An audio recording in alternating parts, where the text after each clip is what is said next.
Hello everyone, welcome back to our channel. So we're back again with another topic, guys. We're going to be speaking about what is it that made more people, especially the ones who in diaspora, fail to build. What is it that made them fail to build? As we can see, many people back home in Zimbabwe, they are building big time. But the ones who are in diaspora are kind of like, we can say failing or maybe are lagging out. So we need to talk about it today. So today, this is the Elin father alongside the Elin mother. So we welcome you guys. Okay, guys, this topic is about, we can specify, is it specify about people who were in SA Lasnakwak? Yes. Even, yeah, that's for sure. We're in SA. Also the ones in Zimbabwe as well. I think the first thing, kana vamakabva kuZimbabwe, you were couple, masvika kunoko, baba vanotanga kusatodzoka kumba, because baba is panicking about this ladies from home. Baba vanotanga ndomwa doro kumabhawa. So when it comes to finance, kana munhu atotanga zvozvo zvokuenda kumabhawa achimwa doro asiri kudzoka kumba, so paifira tsoro vanhu vazhinji ipapo. Vana baba tabatwa. Because this side kune vakadzi kuti autombonzwisisi kuti is it a real person kana kuti zvimidhori zvemuma TV zvatinoona or it's AI.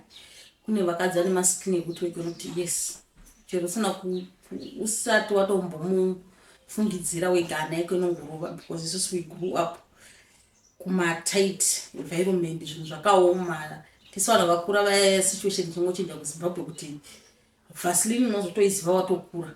Manje vanhu muno vanongotanga from achitozvarwa vanotoziva Vaseline kusvika akure, because vanopuhwa mari dzehurumende kusvika pama 18 years munhu achingowana everything zvanoda, achidya yogurt kubva ari mwana mudiki. Saka vana baba vachibva kumangai, kumitakura, kuzvinhu zvokuti zviri hard to find, kumigaiwa, vachipinda vachiuya muno vachizoona those soft skins, those people vanenge vachitaura vachiemerera, because kuZimbabwe we raised nekuti vabereki vedu they were struggle. So takaraiswa nevabereki vanenge vaine mastress, vabereki vanga vaine madepression avo. Saka varume vedu pavakauya kuno kusangana nevanhu vanenge vachirarama life easy thing, vakauya vakarasika. Most tongoti 3/4, 95% yevarume kuZimbabwe vazhinji vasina kuvaka, vakarasikira panyaya idzodzi dzevakadzi vemunhu. Alright guys, I think mazvinzwira mega if you are an individual who knows kuti mari yese kuvaka waisiya kuna nangomso kunoko and all that other stuff. But when it comes to the women with kunaka and stuff like that, I believe our Zimbabwean ladies are beautiful and all that other stuff. Yes, vari muno vane zvavo zvavanawo just like anybody, because kumusha we get beautiful women. You're also beautiful, look at you, eh? So the reason why musina kuvaka, because you were spending more money. You said us we are beautiful, but the rest of the money ndokuinga ichienda kuvakadzi vava. KuZimbabwe of course murume anokwanisa kuita chikuru, but you can go and confront the person. Maybe mukwanisa kutomboenda payati pemunhu utomboshauta kutraya kuzama kutora baba kuno kana ukada kuzama kuda kuzviita vanotoya kutori group kuigirwa mbavha okuya kupfuriwa, because vanoziva kuti vari kubenefit. Okay, on that one, it seems as if this seems like a topic. Might gonna say when you confronted your patient, maybe wakasanga nazo and all that other stuff. Maybe you are in the process of building, to save a mari kuti munovaka kumusha. Then you find out that kuti muruma rutora mari achipa umwe stuff like that. To those who actually experienced that, you can comment in the comment section and tell us how did it go, what happened exactly. Because for sure mari inopera nezvimwe izvo zvidiki inopera zvimwe singatomboiti, because unogona kuti mari yavanenge wabhajeta iyoyo shoma iyoyo ukangoitira rimwe plani rokuti ndakumboibvisa apa ndozoidzosera, that means you are already lost. So I believe most of the people who are the diaspora and those who are still here are failing to build because of lack of planning. No, another big thing. because ukatadza kuplan and ukatadza kusticka to your goals and ukatadza kubelieve kuti kuvaka isiriyo mari yese nongo yakawanda unovaka even chero 2000 rands, that's $100, unokwanisa kutoita progress nayo iyoyo mari iyoyo, of which yes we can say maybe kune vanhu vanenge vasingatrust kumusha pavanenge uchida kugadzira kuenda ikoko, but let's say wazvipa 2-3 months then umomhanya kumba unovaka and stuff like that, because in reality kuti most of the people vangari muno vaimira kuti ngatiunganidzei mari tozonovaka pave paya to find out kuti mari yobva yatongozotsakatika nenzira dzakawandisa, paita nhamo, paita zvakasiyana siyana. We did experience that tichiunganidza mari tichiti hatakutosvika. Munoziva nenge uchicalculate every day kuti no, we have done it, we have saved enough. Po papinda nhamo, vapinda zvakanaka zvakawandisa, then you are forced to use that money pakutanga futi zvinhu zvechirema. So failing to plan and failing to execute those plans as soon as possible. Plan yawanenge waplana, you don't have to wait a long time utozo execute kana tichi ndazozadza basket and stuff like that. Pakuti umwe munhu anoenda kuZimbabwe uenda kunovaka, those are the challenges as well kuti kana mai vaenda kuZimbabwe baba wasara kunoko, there is possibility yekutoti ndo mapiri aita muchato, because iwo ponenge uri busy kuZimbabwe uzama kuva kuti tiite zvekuvaka tiite tisei, baba vasara vari kuno kudondo kunoko, paunongoti the way unongokrosa border madhirama atotanga, there is no money, uya moya kana foni yatodzimwa, baba va busy kutogucha, baba va busy kutoita lot of things. Yeah, that's another thing chatoti chinotarisa vanhu kuvaka, fear of losing each other, or fear of just my imagination anenge ane vanhu. Yes, zvimwe zvinoitika for real, but what is it that is important? What is that is important? Because there are those people who traveled vakanovaka. A good example tongoti tainzwa chiyanzi mugove paivaka ndiyaenda kumusha most of the time, achinoona kuti haufa achitenga miti rashidi anzoka kumusha. And also there are other people, other women in the comment section who's gonna comment inini ndainovaka, and some other people they will tell you that inini indaipusha novaka, I don't care kana munhu azozviitira zvikanganisa zviparamura imhosva yake, haisi zvangu, because some people they cannot be hold kuti wobatwa nomumwe munhu ndotadza novaka bondotya kuti munhu anogona sara achiita magames and stuff like that. Yes, zvinhu zviri matiri tinotyira because tichida vanhu vedu and stuff like that. Sorry guys, I love this stuff like that most of the time. So the thing iripo ndeyekuti hatingambotadzi kuti tichiita progress in life. Ndo pakadrega vanhu vakawandisa, because vamwe vaigona kuti imimi baba kana musingasumuki nene handiendi, because mona sara muchiitei, mukunzwisisa. So vanhu vaida kutongoberekana nebhegi voenda kupi kumusha vanovaka, zvinhu zvakanaka muchiona zvame muchiita mese at the same time, but kune zvimwe zvinongozova costly. Ndizvo zvakatarisa vanhu vakawandisa. Some of the people vakuZimbabwe because zvino nenyaya yakaitika iyi vasina chavakaita, maybe mari vatoisevenzesa ipapa pavaenda kumusha kututa zvinhu zvese. So pekutangira pasina vangotarisana dai iwe wakamhanya that time dai tatova pane imwe level vakutendekana. Because most of the people they're gonna be fighting kumusha kwandi kunyeberai, especially kana vanga vasina kugadzirira. There's gonna be a lot that's gonna be happening. I just pray that there won't be too much divorces and stuff like that.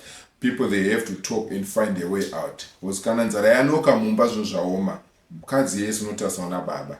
Baba vanenge vachipusha outside, stress inenge yawanda, ndeimwewo stress inenge yakupinda kwauri. So zvinhu zvichatoremera vanhu vakawandisa izvozvo. Zvinhu zvicharemera vanhu vakawandisa, vana vachichema vaenda kuchikora, vana chikafu, vana chi. It's a big challenge for many people who are not prepared. It's a very big challenge. It's so painful. So as a man, we need to wake up and try different avenues zokuita nadzo mari. Kana ndandajaira kungoti maybe ndiribuilder, ndisigawana mabasa, tsvagawo zvimwe zvaunokwanisa, because isusu were vested with that ability of doing anything in life. It's only that we barricade ourselves, tinozviisira a blockage in front of us, saying that we can't do that. There's nothing that we cannot do. We can do anything as long as we put our mind to it. So men who are back in Zimbabwe and those men who are still here, kana muchiona kuti hamusubata mari apa, ngatizame kusumuka tiite chimwe chinhu. They said it might take time for you to wane mari, but as long as you are pushing the right button, at the end of the day uchawana mari. Dzidzawo futi nevamwe varume. We also learning, and we also going to learn patosvika kuZimbabwe. tonzwa kuti vamwe vari kuzviita sei kuti ukwanise kuwana mari yobhos. Mari ndiyo inodiwa, ndiyo inoraramisa mhuri. Pasina mari inongori yowe. Ende chimwe chinhu futi chakatadzisa vazhinji kuvaka because kunoti murume anoenda kubasa, mukadzi anoenda kubasa. For example, you plan your finances kuti sezvo pamwe mai vanohura every week, or maybe mai ndo vanenge vachiwana mari yakati shomeke, baba vachiwana mari yakawanda. Then he said mari yababa iyi let's save it this month for building, pambaba anohura kupera kumwedzi amene. Then mai anohura every week, so mari yamai let's use it for paying rent and buy food. Then kana mwedzi wapera, instead yekuti murume achichiti mari yaikuvakata kuisapa, varume ndo pavaitanga kutiza nemakadhi. Mwedzi wapera you come and you start fighting kuti mari iripi, you end up mai you are the one who is paying my bills pamba pamunogara, you are the one who is buying clothes yevana. Murume chake chete kuemuka nekutakura chikafu chine chatengwa namai vaende kuenda kubasa, rent asi kubhadhara, masavings ese baba vakudya masavings vari 1 2. Inonzi chimwe mumba vamwe vanhu they were not putting mari in one basket because of challenges chibos chinotanga ndo chakachenjedza. First of all you plan kuti let's save mari yedu pamwe kana tahura tisingatoitise mari yedu mubasket, then we visa 500 rand amount how much money amunenge maagira mumba menyu. But at the end was to not first round taita zvaramba, second round taita zvaramba, ndo pawaizotoona kuti munhu anoenda kuprazo kwakaisa mari yake mubra akaviga mukadzi, because now umwe nomwe akuzvibatira mari yake. So there is no unity in this marriage kuti tivake musha unobudirira.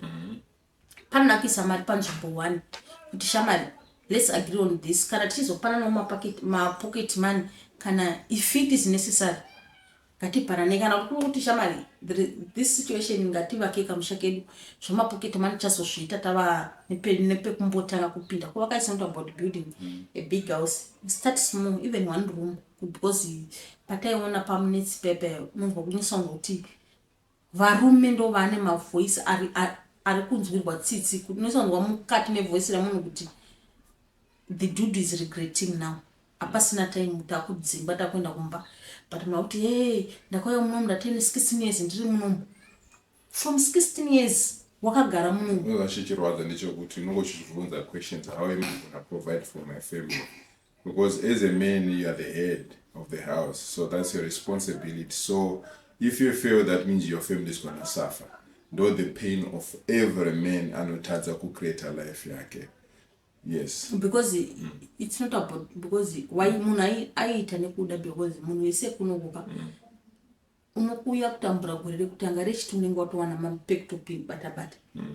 Asi munhu panotanga kubata mari, maplans anoitwa nemunhu asina mari nemaplans anozoitwa munhu ane mari zvatosiyana.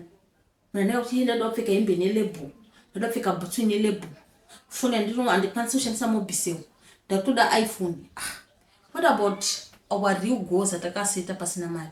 So most of my relationship evanhu vanga vari muno manga apana munhu angachaudza kuti ndohura mari, apana munhu angacha rent chaiko muchigara muri sefamily kuti pabhadharwe rent panenge patobuda hafu like 50-50 yakanyeperwa kuti ndo exist in life. So those are the other challenges yakatadzisa mama kune vanhu vakabva kuZimbabwe vakagara vangori vese vapoka bva kuZimbabwe vakazopindwa pakazoaffect one kuti mari munomwe munhu angazvibatira. But most of the people wakabva kuZimbabwe vari vese vakazodzokera mumwe atoroorwa kechi3 kune imwewo relationship zvikaramba zvikadini uyawo murume achienda wakadai achienda ndosaka vanazoti I'm now 17 years in this country hapana chandinacho. But to those people vanga vachiwirirana vachibatana pamwepo vachiudzana kuti mari hatisi kuibata mari chakati. Of course there's challenges in life, everyone can face my challenges, but chero vasina kuvaka vatori nemarata avo vari kumusha, vatori nezvitina zvavo zvokutoti vakangosvika unongosvika uchitongotsveta zviri ipapo. And still vanhu vari kumusha vakaona progress, vanga vachiita progress, havazombonyanyi kukuomesera izvo kuti hey hatina kwekusvikira hatina they open arms for you wokupa pekugara. Asiwo kana mamuchishanda muchidya mari zvokuti vanhu vese vanotoona kuti family yanga ichishandeni, because people they see your status kuti you were enjoying life. Hamusi vanhu vokuti vanzi vamwe vachitambura vakazonzi you were. So another thing we are saying that the other thing chakahoda people from kuvaka kutsvaga life luxury instead of trying to save a bit. Chakatadzisa kuvaka ndibaba vakatiza vairamba kubhadhira rent. Well, on that we already got it. Now we have to go to those vakagara vari vese, but the other people who are vakagara like they are together, they don't have problems. Their problem is like money no flow in, they are working, but chikuita problem inyaya kuti they want luxury life. They are forgetting that they have to invest in the first thing chichakwanisa kuti vaise musoro vasvika vachigara, or else to invest in a business ramba richiaccumulate mari for their lifetime. Then they just decided to go for flambo clothes, they decided to go for bigger phones, iPhones and stuff, those expensive stuff, you know. Asi kana manga muchiwirirana muri mumba menyu, those people like yes you need to kupfeka zvakanaka at a reasonable price. Asi vanhu vavo chero kuri kuti vadzimba vanenge kuti havana, but vane something vanhu vavo chavainacho, havana hava kuzosvika pavanga vachida, but vane something, because kana mamusiri kurwa mumarriage menyu, of course munhu wese anofanira kutenga hembe. It's allowed to buy clothes, it's allowed to get them so, but I need to ask something before you go on to the people who are watching us and who have already built. Guys, tell us, how were you doing it? How were you managing it when you were planning your building journey? How were you doing it when you were like going out, clothing, you know, also the other expenses? How were you managing it? Makasi here mukatenga cabbage sezvaitaura most of the people kuti kwanzi kanda kuda waka, I make sure that ndine fridge yakazara cabbage so that I can save. Was it the case, or maybe my mom streams of income that were coming from different directions and your life was still the same towards and turned out to my restaurants, or maybe you had to cut down on everything, my restaurants and all the other stuff? Tell us, guys. On that one, it's also we're doing that as well. Especially when you save your spirit is not happy, it is. Takanga takuseva zvokuti we don't know kuti phone inowapasika kufamba nescreen rekuti you don't even aukwanisi kupindura vanhu uchichekwa nescreen kudai. Mari idzodzo dzokuti you save like crazy hazina zvadzinoshanda. Unotongo uchitosevhera vamwe vanhu, you don't save, hausi kusevhera iwe spirit yako, kuti as long as spirit yako wakunyanya kuiseva zvokuti spirit yako is not happy, chero uchida drink hausi kuzvitengera uchingoti ndikuda kuvaka. Inini chindakaramba, sorry for interrupting you because I know that ndoenda mndakangana. Inini chindakaramba chinowani, you know, something that always like that I don't like, inyaya kuti kana waplana kuvaka, then you start saying I'm gonna save some money kuti ndivake. Yes, you can put aside money, just give yourself maybe 2 months, 3 months. Then una mari yakwana zaida 2-3 months yakwana unoita chimwe chinhu ngachitoitiwa, because saving more and more is also it's not necessary. Totora kuti saving according to do you have money transport. For example, for 3 months we are far from home. Takazvizama zvokutumira vanhu mari zvokuti munhu akuitire usi background, zvinongokonzeresa machaos izvozvo. Ndozvazokuti you were not using your money, you were saving zvokuti ukuzviabuse iwewe. Woti regedzaindishandise vanhu vari kuZimbabwe. Vanhu vari kuZimbabwe vacho vangoriwo mascaling, vangoriwo matsotsi. Ndo vamwe vanhu futi vanenge vachida kukudzosera kumasure kuti ungoramba. That's why vada kunyasa kubvunza futi kune vanhu vakadzingwa vasina vanhu vari vatone machallenges ayo kuti aiwa ndaitotumira munhu wangu mari but avana kuzodi, ndakatotumirira ndaitodhila nabhudhi wangu sha but hapana chakadi chakabuda. Saka kuvaka ini maonera ndinozviita as couples. Of course kusave ako mari for a long time kune machallenges ako, but as couples the best way kana mari iripo endai mese background kuti pasazova nomumwe munhu achanongedza umwe munhu kuti dai builder uyasina kudai, nokuti kumusha kana uchana novaka mabuilder achada kubikira iwo baba upo. Inini everyday pachamka chibikira mabuilder mamukasei ndichisekerera ndichidi family yako mangwana inozofuna chiti mai uyu mataurira vari kuita nemabhirida, so we don't need conflict. Ngatiendei tese on the ground. Mazvinza here varume, hanzi pamunozvinhu zvakatadzisa ukatumira mukadzi mabhidha angochonya wadai so chichi zvaendo, saka ndoida kuzama avoidwa izvozvo. Kana nyaya dzobuda pane munhu anga asipo dzinobuda nemwe nzira, saka izvozvi hazvisisina hazvo basa, because munhu ese akuenda kuzimbabwe hakusina munhu achatenderwa kugara muno. Zvinhu zvakungonoflowa kune vese vakatadza kuvaka. Kungogara kuzimbabwe 1 year chete unotodzoka musystem, unototanga kutoshanda uchitobata $5 ako $2 wayo. Saka kana mese makuzimbabwe there is no need kuchada kuita online building. Unenge uripo uchizvionera mese muripo muchifaila from your mistakes. Yeah, guys, I think you are hearing it for yourself. Comment section daona chizara nema-comments tinzwewo side rekwenyu, because a lot of people had the potential to build back home while they were in South Africa, but they did not take that opportunity because they wanted to become comfortable first instead of trying to build an university back home before anything. Yes, we need to be comfortable, but our purpose here was to earn some cash so that we can go back home. Because this day, it was going to come. And more days like this are going to come. Of which, like now, most of if you ask, Zimba, if you ask him or her, what's your plan? Everybody's talking like we are preparing. It's okay. We are preparing to go back. Yet for you, we need to go back home. And we don't know what we're going to face when we get home. That's another fear. But fear is not going to help because we need to be on the ground so that we can start living and create a future for the generation and all the other things. So...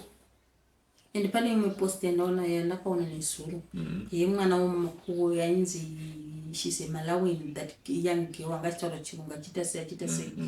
So ndakaona comment yemunhu umwe kuti, so you guys makabereka vana mwana kusvika pakukura kudai, you never even think about to go back to your country and build something, a small thing for your future. Now makunze ndai kunyika kwenyu makungoramba makagara panze nevana, but you were working, you guys were working every day. What's wrong now? We give you a long time to work, like 16 years, 17 years here, we were working here. So why are you not going to build even a small hut or even one room for your kids? Mana chichema chitu chinenzara and traumatizing amchi akabvunza fruit. Why were you not doing my savings, even 50 rand per week? Yeah, because most of the people, let's be honest, guys. Most of the people Taiwan are married for real. Chiro yangari shoma, yangari a garden boy, yangari chi. Because why in the Baba shanda sa garden boy, shanda like that. But we did not sacrifice, we did not prioritize Shaka kosha. Because the first thing is whatever from my own perception is the moment you land into your country, whatsaga besa kugara, wana besa ugara, utinga zuma more important things. Then the moment the pound talk about who are settled, then I have to start making a plan. Can I build a business? I have to start that. Then luxury, it has to come at a later stage. But it's also we prioritize the luxury first. Luxury no. Right now, ngatikunana KZN uko. Vanhu vakadzingira vakawandisa. Vada kuvabvunza vamwe vaiswera vari mumabhawa vachimwadoro anti vachita zvavanoda ABCD vachidya mari vachitokanganwa vachitoti haisati vave muno.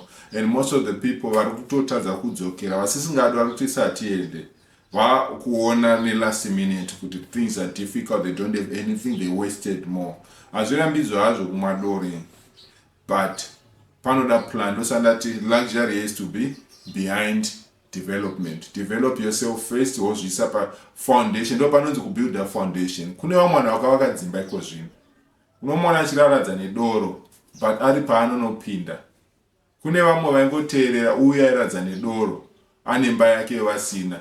Vachinoraradzawo nawo, but now munomwa kuenda kwake. Muri kuona. And yakavaka imba yake ane high potential yekuti asvika kukumusha ikoko. He can do things because asina wari yekuvaka imba. But most of the people are now they have to start from the ground. So this is what killed more people and more people. They did not prioritize what is more important. They prioritized luxury and comfort. Yes, guys, those are other things zvatafungira kuti maybe why tisina kuvaka vanhu vakawanda, because we were enjoying kugocha nyama, but kugocha nyama, kuenda kumarestaurant ikoku, kusava unity in your marriage, kungoti umwe nomwe mari isina unity haigari, because uyu anoti ndini ndiri kurwadzirwa, uyu kuti ndiri kuruneno ndiri kurwadzirwa. Unotoenda kuti vana vevanhu ivavo havasi kutotumirwa kana vachigara kuzimbabwe, vana they are suffering, but mai nababa vachitadza kutumira vana mari dzemaschool fees. Inonzi chimwe chinhu futi iwo online things, wifi aya destroys our lives every day, because tatiri busy kumaisana nesheni netemu, all those things. Mari yaunostobudisa iyoyo ukada kutoicalculata pagoro unotokwanisa kutovaka one room yako through mari yesheni. If I think most of the people who in South Africa reach a million rands, they have reached million rands, but they did nothing with it, you know. Because uteti unenge ine excitement yenzvimbo kuti ndo South Africa yacho iyi, madrink, twiza, jive, those especially twiza ndakambonya kutonga nejive, nobva kwazoya iyoyo twiza iyoyo, those things kukazoya mascore, everyone munhu anenge akangobata score inovasingamodoro, but score rinenge riripo, muchiita competition kuti baba mari yakati mai mari yakati, but yakadeuka yakatodeuka, ende tinotanga futi kuZimbabwe. Kune vamwe futi vatiri muHarare vasina kutombonyoka kumarusevha, ando zvinozotoonekwa musi kuti munhu afa achibva kuHarare haana kana pekunopinzwa. Saka it's not about us, tatiri kunoku nevatoro pasimu chaicho chapi chaipo asati vatovakawo. But what I'm happy about is like most people, they have learned a lot. Kuno SA, they have learned a lot of skills. So totally they can apply it back home. So if you learn back in Zimbabwe, it's natural we natural, like we always say, guys. If kanonika learn kaonako, no such a bungalow. Or gara swako chirima kana padhuze nemvura sata wane ball. Because you just have to do anything for you to survive. And then kana wakuplan kuvaka, do not wait for the savings to be big. Build brick by brick. Those one for kuita chimbija newana the goodness part of your tika na uri kuZimbabwe ukabata $100 yako unokwanisa unotenga zvitina zvoya zvoungana paside enda pana munhu anozviita anything zviri panzvimbo yako. Next time ukabata mari yakadai $60 unotenga uchingowedzera kusvika quantity yezvitina zvako zvakwana, wozopindira musimende wopindira chi, even though it's going to take you 5 or 10 years, but the end result yekuti uchawa nepako panonzi pako. So you build your dream brick by brick. This is what we have failed. Because I see most of the white people they do their things one stage at a time. They save their money little by little. But isusu Maria tongo pinda inotodarika nerimwe side yangopinda yotopfuura, it's like from hand to mouth. But let's say ngatiti for a good example muna wachora 500 rands per week, and let's say if you taught yourself to spend about 300 rands, then you put 200 aside because you are trying to create the comfort yamangwana. So this is the other thing that killed most people to wataze kuvaka back home. But at least right now most of the people vachazouya kuno or vachanda nedzimwe nyika, they have learned a lesson. Mukasvika mukakangana makura machitoa mchimwa madoro zvekupenga zviya zveka, anenge yava problem here. But a person is learned to the moment I learned ndikabata mari, I have to invest pandinogara pa permanent place yangu, then the rest will be next. You got anything to say? May please subscribe, like and share, especially my subscribers, guys. Thank you for subscribing yes. Every day. We see a lot of progress. Thank you guys. Just ensure that you subscribe, guys. You keep following us, you keep commenting. We are growing step by step. Last time I checked we were on 790 something. So we are somewhere close to 1,000. I know that the moment Pateta ku Mshao Zimbabwe, we're gonna reach quite big number of subscribers. Boseta up land shooter everything that we'll be doing, from land preparation, movement here, so I believe that we're gonna have a lot of subscribers. And also we're gonna be doing a lot of things back home, guys, because I'll be planning to take my stuff with me. Kundienda kuita like my adverts, my flyers, zvakasiyana for people want my posters, something like that. If zvikafamba musha, I have to procure some other cameras, then we're gonna engage my weddings and stuff like that. Then we can have a drone as well. Zvikafamba musha. It's like we just have to dream big, guys. We don't know what's gonna happen, but this is the goal. This is the main important goal. Kana zvikaramba uchinzi tazonzi hiya chaichaka wozvisi. Kana wakazoramba kutibatsira pamapepa edu, tinozoona plan tasvika ikoko kumusha. Because dream will still have to stand. Like I say, one brick, panguva imwe, uchingokwidza uchidaro unosvika paroof. So thank you guys.